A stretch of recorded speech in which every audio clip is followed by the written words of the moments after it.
Hi, I'm Irene Chen, current LCP of ICTHU. Today, I will introduce you about Sunflower Movement, which was a protest movement driven by a coalition of students and civic groups between 18th March and 10th April 2014.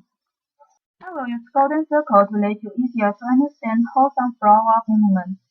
First of all, the origin is that the activities protest the passing of the CSSTA by a ruling party Kuomintang after the legislature without clause-by-clause review. And then, during the 24 days, the activities occupy the Legislative Yuan for the whole period, storm the Executive Yuan, call for strike. In the conclusion, the movement refers the difference of values, priority of demand, understanding of democracy between young and old generation in Taiwan. That's all. Thank you.